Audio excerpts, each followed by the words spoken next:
teoria geral dos recursos, analisando ali as disposições gerais do Código de Processo Civil que tratam do tema dos recursos. Então vamos lá, sem mais delongas, vamos iniciar aqui falando primeiramente da ausência de efeito suspensivo automático. Gente, vamos lá, primeira coisa, tá? Regra geral, recurso não tem efeito suspensivo. Ele só terá efeito suspensivo se a lei assim disser. Então, por exemplo, a apelação, que é o primeiro recurso que o Código traz, o efeito suspensivo lá é automático. Agora, recurso especial, recurso extraordinário, agravo do instrumento, um recurso muito utilizado, não tem efeito suspensivo. Então, nesses casos em que não há o efeito suspensivo automático, a lei criou uma regra geral. Regra essa que vale para todos os recursos que não possuem efeito suspensivo, salvo previsão específica. Isso é normal, né? Qualquer regra geral vai sucumbir diante de uma regra específica. Então aqui eu estou tratando de uma regra geral. Se você tiver uma regra específica sobre um determinado recurso, você sempre irá aplicá-la. Agora, professor, você disse então que em regra os recursos não possuem efeito suspensivo. Não. Mas eu posso conseguir o efeito suspensivo? Posso. Esse efeito suspensivo, ele ocorre por meio de decisão judicial. Tanto que a lei diz, salvo disposição legal em sentido diverso ou decisão judicial em sentido diverso. Quando você tiver uma decisão judicial que suspenda os efeitos de uma decisão, você diz que esse efeito suspensivo é o efeito suspensivo do tipo ope iudicis, porque ele decorre de uma decisão judicial. Ele não é o efeito suspensivo ope legis ou ex lege, como ocorre no recurso de apelação. Repito, lá no recurso de apelação, o efeito suspensivo é automático. E por quê? Porque a lei assim prevê, lá no artigo 1012. Agora, prof, como é que eu faço para conseguir esse efeito suspensivo? Primeira coisa, tem que pedir. Pedir para quem? Para quem vai julgar o teu recurso. Entendi. Então, é uma apelação, eu peço para o tribunal o efeito suspensivo, certo? Certo. É que a apelação já tem, né? O agravo do instrumento. Quem vai julgar é o tribunal. Eu peço, então, para o tribunal o efeito suspensivo. Mas quais são os requisitos para que eu consiga o efeito suspensivo? Vamos olhar aqui, tá? Primeira coisa, risco de dano grave, difícil ou impossível reparação. E notem a palavrinha E aqui, O segundo requisito, ele é um requisito, né? São requisitos cumulativos. O segundo requisito é probabilidade de provimento do recurso. Então, é muito parecido com o que a gente tem na obtenção de tutela provisória, em que você precisa, né, da probabilidade do direito e do risco de dano, tutela provisória de urgência. A lógica aqui é muito parecida. Então, eu preciso de probabilidade do direito, né, do provimento do meu recurso, ou seja, probabilidade de ganhar esse recurso e a demonstração do risco de dano grave, de difícil ou impossível reparação. Beleza? Segunda regra, legitimidade recursal. Quem pode fazer recurso? Cuidado. É fácil demais isso aqui, mas muita gente erra. A parte que perdeu no processo pode fazer recurso? Pode. Terceiro interessado, juridicamente interessado, pode? Pode. E agora é onde o povo erra. Ministério Público pode? Pode. Mas ele pode quando? Está intervindo na causa, ele pode recorrer. Ainda que as partes do processo não recorram, cuidado com isso. Eu tenho uma ação de alimentos, por exemplo. Filho pede alimentos ao pai. Pede R$1.000 de alimentos. Vem a sentença, condena o pai a pagar R$900. O pai não recorre. O filho fala 900, tá bom? Não recorre. O MP intimado, ele pode recorrer? Pode. A legitimidade recursal do Ministério Público aqui independe de qualquer atuação das partes. A legitimidade dele não está vinculada à parte. Ele tem legitimidade, ele recorre se quiser. As partes têm legitimidade, recorrem da mesma forma se assim quiserem. Beleza? Próximo item da teoria geral. Recurso adesivo. Gente, sempre gosto de explicar o recurso adesivo a partir de um exemplo para ficar bem claro isso daqui. Imagine que você tenha feito lá uma viagem de férias com a tua família, tá? Imagine que você tenha tido o extravio das suas bagagens. Então você levou 2 malas, foi para a Europa passear, tal, estava muito frio, levou muita roupa, levou 2 malonas, aquelas grandonas que vai embaixo no avião, e mais uma em cima. Uma em cima, pouca coisa, uma muda de roupa, bem dizer, porque é muito frio, um casaco, tal, e ponto final. Você ia ficar, imaginemos que 30 dias fazendo uma viagem pela Europa. Você ia para Paris, você ia para Amsterdã, você ia para Londres, você ia para Madrid, você ia para Lisboa, você ia para a capital dos principais países europeus ali, ia para Berlim e por aí vai. Pô, professor, que legal essa viagem, tá bom.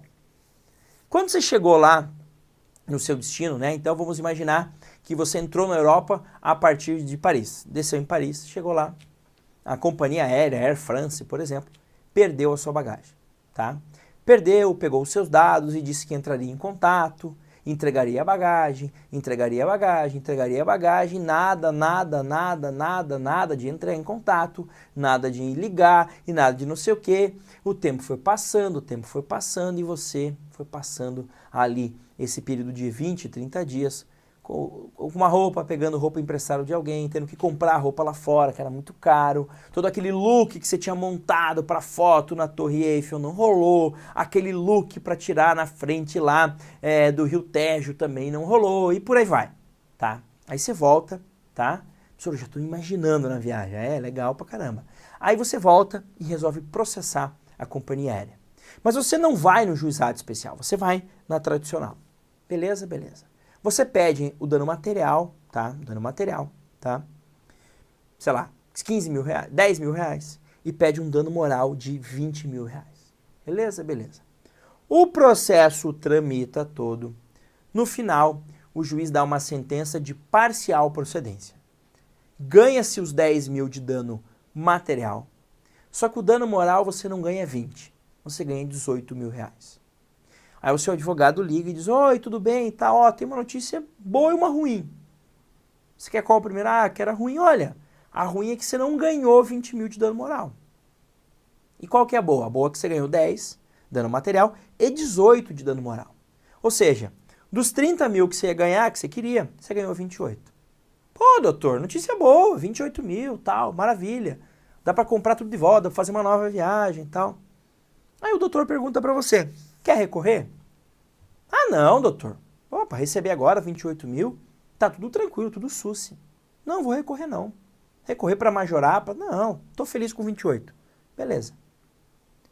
Passa alguns dias, ele te liga. Seguinte, a gente não vai receber o 28 mil agora, porque a companhia aérea, a Air France, por exemplo, recorreu.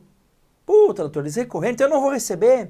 Se eu soubesse, né, que eles iam recorrer, eu também teria recorrido, né? Mas calma, há uma chance. Qual?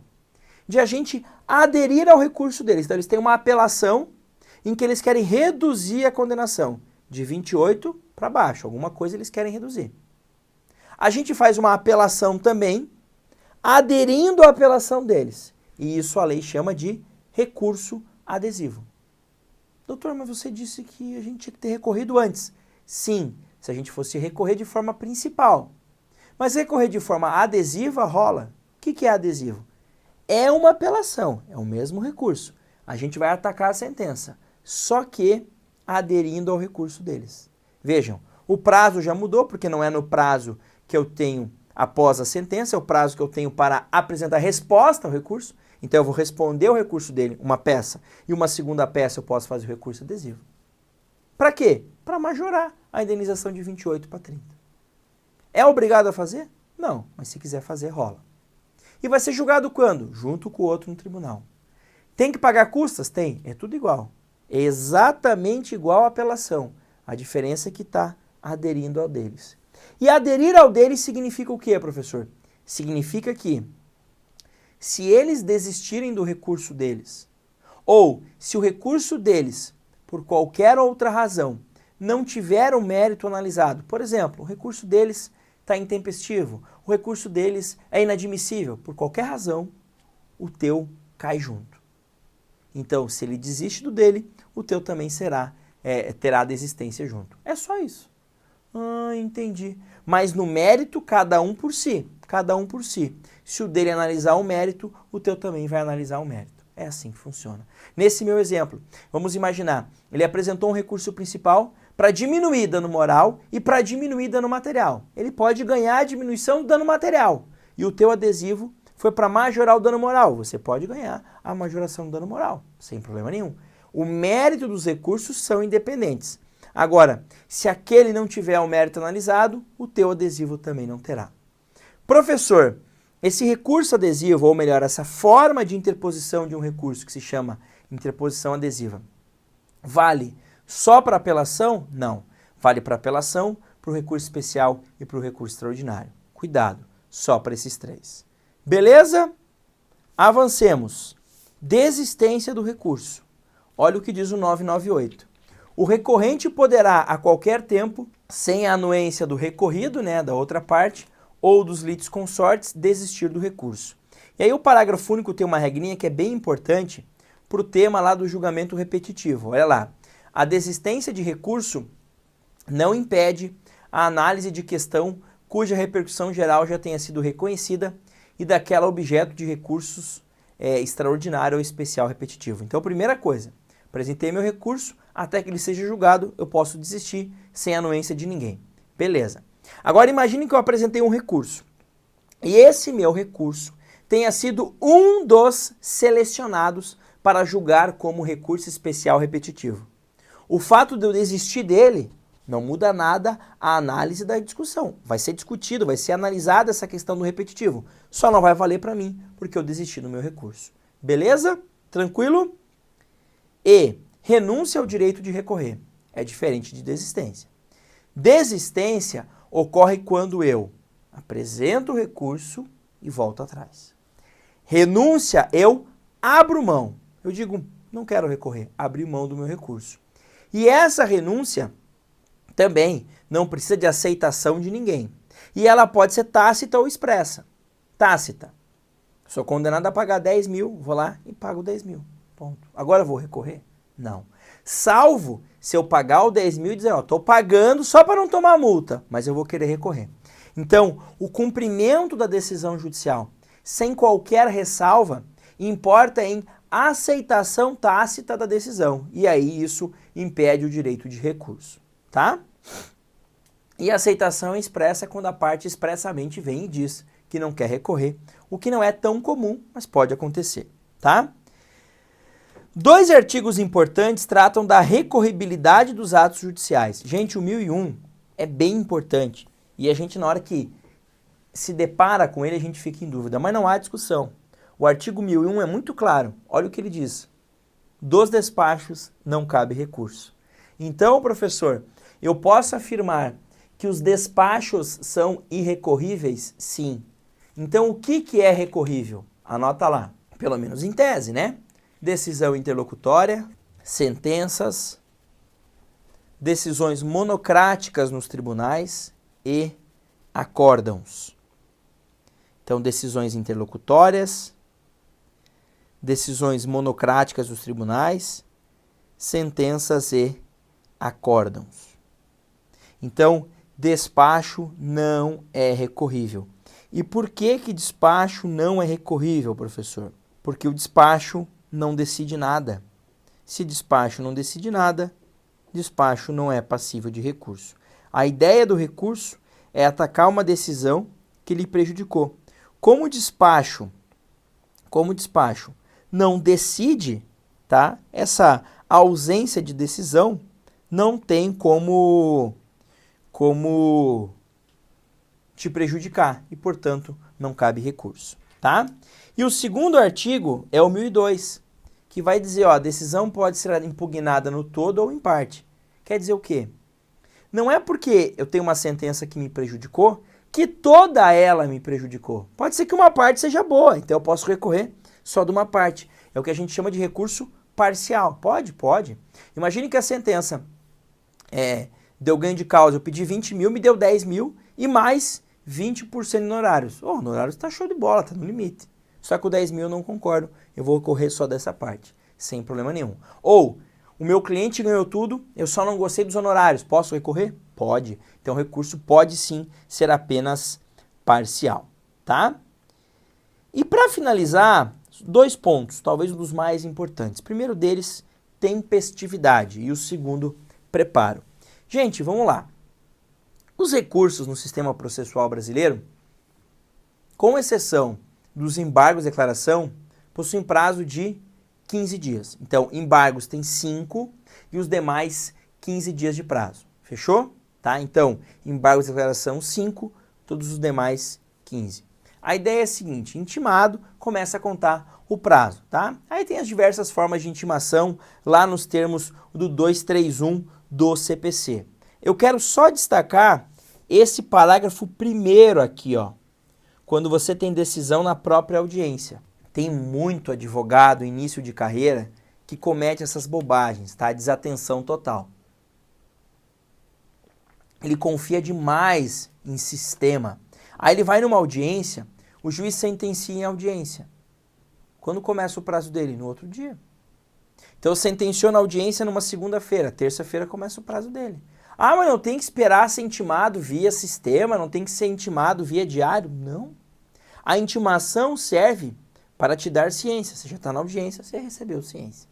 Beleza? E se eu não fui na audiência? O problema é teu. Se você foi intimado para a audiência, deveria estar lá. Portanto, já começou a contagem do prazo. Tá? Ainda, o que mais? Interposição de recurso pelo correio. Isso existe ainda? Existe em processo físico. Isso está acabando? Tá. Daqui 2, 3 anos, talvez ninguém mais vai falar disso. Mas hoje ainda se fala. Ainda existe processo físico em tramitação. Então, o que acontecia antigamente? Imagine que eu tivesse um prazo para cumprir lá em Londrina. Um recurso de apelação que eu fosse interpor lá em Londrina. E o meu prazo era dia 18 de, sei lá, setembro. Tá? Aí eu postava no correio aqui em Curitiba para ir para Londrina dia 16 de setembro. O correio me garantia que ia chegar no dia 17 e não chegava. Chegava só dia 20. E aí? Perdi o prazo. Antigamente, contava-se a data em que chegava. O novo CPC, olha a regrinha que ele criou, muito boa. Para aferição da tempestividade de recurso remetido pelo correio, será considerada como data de interposição a data da postagem. Gente, é mais do que justo isso. Por quê? O que está no controle da parte recorrente é a postagem. A data da postagem eu controlo, eu vou lá e posto no dia que eu quero. Agora, a data de recebimento, eu não sei, aí depende do correio e depende de quem vai receber lá, né? Vai que o correio vai um dia lá, o fórum, ninguém recebe o cara. Me ferrei, né? Então, eu não teria como controlar, dependeria de outros fatores, por isso que o código mudou, tá? Parágrafo 6º também, do 1004, tem regrinha importante. Olha lá, o recorrente comprovará a ocorrência de feriado local no ato de interposição do recurso. Bem importante, tá? Olha isso daqui, ó. Não há como provar depois. Não há como provar depois o feriado. Como assim, professor? É isso mesmo, tá? Então imagine o seguinte. Curitiba, onde eu moro, a gente curitibana, a gente se acha por causa de um feriado. É um feriado que a gente adora. É um feriado que só chove, mas a gente continua viajando. 8 de setembro. O aniversário de Curitiba é 29 de março, mas não é feriado 29 de março. O feriado é o da padroeira do município. Nossa Senhora da Luz dos Pinhais, 8 de setembro. Por que a gente gosta? Porque emenda com o 7 de setembro. Então, quando cai numa quinta ou 7, pô, fica um quinta, sexta, sábado, domingo. Quando cai dia 7 numa segunda, terça, fica sensacional, tá? Então, você vai para as praias de Santa Catarina, só tem curitibano, todo mundo, a cidade inteira parece que se muda para Santa Catarina. É impressionante, tá? Aí imagine que eu tenha que interpor um recurso no Tribunal de Justiça aqui do Paraná, que fica em Curitiba. Aí, contando só os dias úteis, o meu prazo cairia no dia 9, porque dia 8 era feriado também, tá? Só os dias úteis. Quando isso chega em Brasília, o estagiário lá que vai contar o prazo, ele fala, teve sábado, domingo, dia 7 foi feriado, O prazo era dia 8. Ele protocolou dia 9. E por que ele acha que o prazo era dia 8? Porque na cabeça do cara de Brasília, dia 8 é dia útil. Ele não é de Curitiba. Não é obrigado a saber. Pessoal, mas é feriado em Curitiba. Pois é. Por isso a lei diz que eu tenho que comprovar o feriado local. Então, quando eu vou interpor o meu recurso, se há uma regra local que eu digo estadual, municipal ou do próprio tribunal, dizendo que não há expediente determinado dia, porque é feriado, porque aconteceu alguma coisa, eu tenho que comprovar isso no ato da interposição. Então eu interponho o meu recurso e já junto o ato ali, o documento que comprova a falta de expediente. Por isso que os tribunais normalmente divulgam no início do ano a lista de feriados e recessos do ano. Você imprime aquilo por decreto do tribunal, você imprime aquilo e fica com você. Por quê? Todo recurso que você for interpor, tá? Que vá para uma outra localidade e que você vai interpor na tua localidade, né? Já junte a comprovação desse feriado local aí. Detalhe, a comprovação é no ato de interposição. A STJ já julgou isso algumas vezes. Muitas vezes diziam, não, o STJ deveria intimar para comprovar. Não, a STJ disse que é na hora da interposição. É absurdo? É, mas é o que ele disse, é o que você precisa saber, tá? 1004, artigo bem importante, e aqui você tem que ler ele, entender e ficar com ele na cabeça. Não tem muito o que discutir aqui, olha lá. Se durante o prazo para a interposição do recurso sobrevier o falecimento da parte ou de seu advogado, ou ocorrer motivo de força maior que suspenda o curso do processo, será tal prazo restituído em proveito da parte, do herdeiro ou do sucessor, contra quem começará a correr novamente depois da intimação. Por que esse artigo confunde? Porque ele fala em suspensão do processo e restituição do prazo, que é, na verdade, o que ocorre é uma interrupção do prazo. Então imagine o seguinte, eu sou advogado de uma parte no processo, está no 13º dia do prazo, eu morro. O processo está suspenso porque o Guilherme morreu, o advogado do processo. Vai ser constituído um novo advogado, esse advogado vai ter novamente 15 dias. Então, quando eu morri, suspendeu o processo e o prazo zerou. E aí restitui integralmente ao novo advogado. Beleza? Tranquilo? E para matar o tema, preparo. Gente, no Brasil, nós temos que pagar custas de recurso. Ponto. É um fato. É justo, é injusto?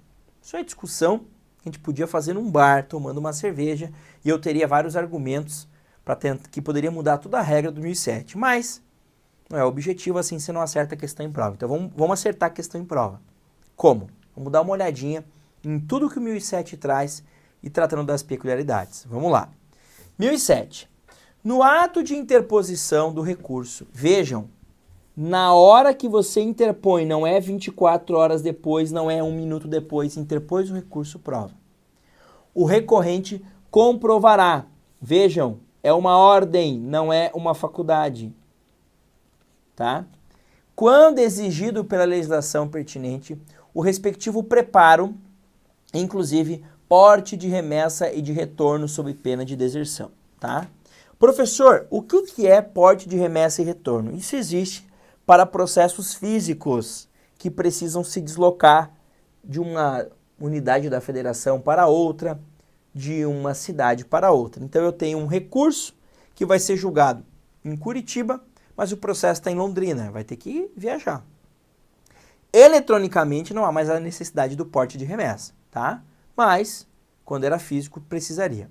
E o preparo é as custas de processamento do recurso. Todos os recursos têm custas? Não, mas os mais importantes têm. Apelação tem, agravo de instrumento tem, recurso especial tem, recurso extraordinário tem, recurso ordinário tem. Quais que não tem, professor? Que você lembra assim, ó, embargos de declaração, agravo interno e agravo em RESP e agravo em REST. Esses não tem, tá? Embargos de declaração e agravo interno, os mais importantes que não tem que pagar, o resto tem. Beleza? Agora, todo mundo tem que pagar? Óbvio que não. Olha lá o que diz a lei. São dispensados de preparo, inclusive porte, recursos interpostos pelo MP, União, DF, estados, municípios, autarquias e os que gozam de isenção legal. Quem que goza de isenção legal, professor? Anota lá. Defensoria Pública e beneficiários da justiça gratuita. Não é a mesma coisa? Não. Tem gente que é beneficiária da justiça gratuita e não está assistida pela Defensoria Pública. Então não é a mesma coisa não. Beleza? Esses não pagam. Fechou. Professor, e aí? Fiz o meu recurso e não fiz o preparo. O que acontece? Vamos lá, duas hipóteses. Hipótese 1. Você pagou quanto? Não paguei nada. Se você não pagou nada, você vai ser intimado para pagar o dobro sob pena de deserção. Então você fez o seu recurso, não efetuou pagamento nenhum, o juiz vai pegar e falar, opa, tinha que pagar 100 aqui, não pagou, vai te intimar para pagar 200. Se não pagar 200, recurso deserto. Ponto. Segunda opção. Professor, paguei. Não paguei 100, paguei 80. Você vai ser intimado para em 5 dias pagar 20. Então, se não pagou nada, é intimado para pagar o dobro. Se pagou uma parte, é intimado para complementar. Agora, detalhe. Você só pode errar uma vez. Se você pagou menos, foi intimado para complementar e não complementou integralmente, deserta o teu recurso. Deserção gera a inadmissibilidade dele. Se você não pagou nada, foi intimado para pagar o dobro. Ao invés de pagar o dobro, paga só o valor principal. Deserção também. Você só pode errar uma vez. Beleza? Tranquilo? E para finalizar, tá? Duas últimas observações. Parágrafo 6º, parágrafo 7º. Provando o recorrente justo impedimento, o relator relevará a pena de deserção por decisão irrecorrível, fixando-lhe prazo de 5 dias para efetuar o preparo. Como assim, professor? Meu prazo de recurso é dia 10 de fevereiro. 10 de fevereiro, vou pagar, sistema bancário está em greve. Interpõe um recurso e digo, ó, não paguei, porque está em greve os bancos, não tem como pagar.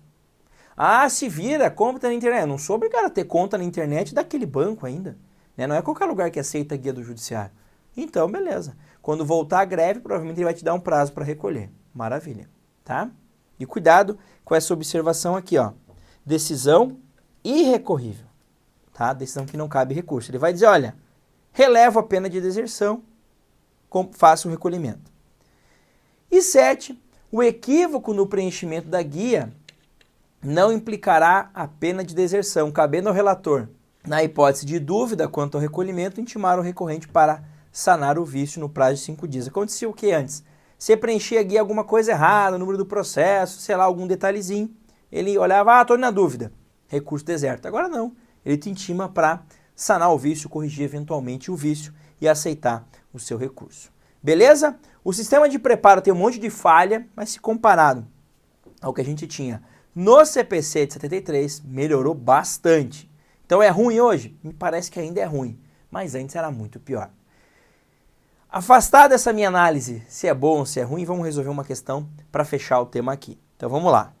A respeito da teoria geral dos recursos, assinale a alternativa correta. A. Em caso de ausência de preparo recursal, haverá de imediato a declaração da deserção do recurso com sua consequente inadmissibilidade? É de imediato? Não, gente. Se não tem preparo, intima para pagar o dobro.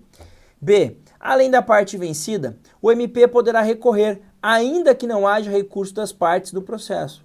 Tá certo. Ele não diz que só o MP pode recorrer, né? Então, mesmo que não haja recurso, pode sim o MP recorrer, mesmo que não haja recurso das partes. C. Em caso de feriado local, a parte deverá comprovar, desde que o relator determine a produção dessa prova. Não, tem que comprovar já de imediato, na hora de interpor. E D. O recurso adesivo é cabível na apelação? Certo. No agravo de instrumento? Não. No recurso especial? Certo. No recurso extraordinário? Certo. No agravo de instrumento? Não.